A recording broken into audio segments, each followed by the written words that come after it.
इरफान अंसारी आप लोगों के बीच में आए थे और आप लोगों के बीच के ही कुछ पत्रकारों के साथ दुर्व्यवहार उन्होंने किया था। अब उनको आप लोग माफ कर दिए कि अभी तक स्ट्राइक पर चल रहा है? क्यों चल रहा है? आप लोग उस आंदोलन को आगे रखिए।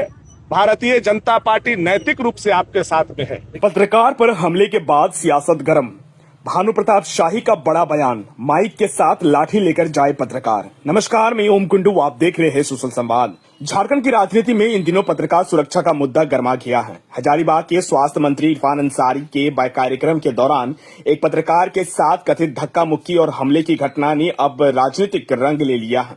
इस मामले में भाजपा प्रदेश उपाध्यक्ष और पूर्व मंत्री भानु प्रताप शाही ने मंत्री और उनके समर्थकों पर तीखा हमला बोला है।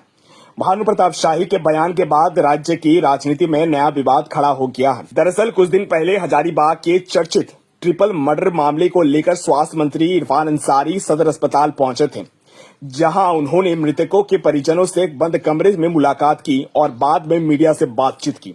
इसी दौरान एक पत्रकार ने मंत्री से चतरा एयर एम्बुलेंस हादसे को लेकर सवाल पूछा। पत्रकार ने जानना चाहा कि हादसे की जांच कहां तक पहुंची और अब तक क्या कार्रवाई हुई है। आरोप है कि सवाल पूछे जाने के बाद मंत्री के कुछ समर्थक और कांग्रेस कार्यकर्ता भड़क गए और पत्रकार के साथ धक्का मुक्की हो गई।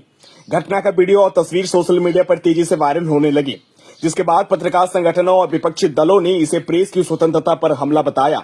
इस घटना को लेकर राज्य भर में चर्चा तेज हो गई है। इसी मुद्दे पर शुक्रवार को हजारीबाग पहुंचे भानु प्रताप शाही ने बेहद तीखी प्रतिक्रिया दी। उन्होंने कहा कि अगर कोई पत्रकार मंत्री इरफान अंसारी का बयान लेने जाए तो उसे एक हाथ में माइक और दूसरे हाथ में लाठी लेकर जाना चाहिए।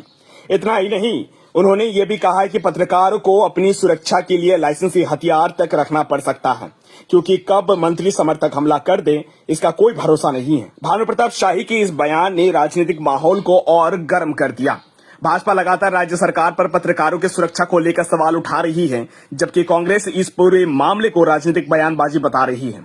दूसरी ओर पत्रकार संगठनों ने भी यह घटना की निष्पक्ष जांच की और दोषियों पर सख्त कार्रवाई करने की मांग की है। इस विवाद के बाद अब सबकी नजर स्वास्थ्य मंत्री इरफान अंसारी की प्रतिक्रिया पर टिकी हुई है। राजनीतिक जानकारों के मानना है कि यह मामला आने वाले दिनों में और तूल पकड़ सकता है, क्योंकि इसमें पत्रकार सुरक्षा, सत्ता पक्ष के व्यवहार और राजनीतिक मर्यादा जैसे कई बड़े सवाल जुड़ गए हैं। इरफान अंसारी आप लोगों के बीच में आए थे और आप लोगों के बीच के ही कुछ पत्रकारों के साथ दुर्व्यवहार उन्होंने किया था। अब उनको आप लोग माफ कर दिए कि अभी तक स्ट्राइक पर चल रहा है? क्यों चल रहा है? आप लोग उस आंदोलन को आगे रखिए। भारतीय जनता पार्टी नैतिक रूप से आपके साथ में है और आप लोगों को मैं सलाह देना चाहता हूं कि ऐसे लोग अगर आए तो हाथ में कैमरा और एक हाथ में लाठी लेकर के जरूर जाएं। और आप लोग एक लाइसेंसी हथियार का भी अब डिमांड करिए। जब पत्रकार सुरक्षित नहीं है तो जनता कहां से सुरक्षित? एक लाइसेंस आप लोग रिवाल्वर का मांगिए, ताकि इरफान अंसारी के पास अगला बार जाइए तो पहले राइफल सटाइए या रिवाल्वर, तब उससे बयान लीजिए।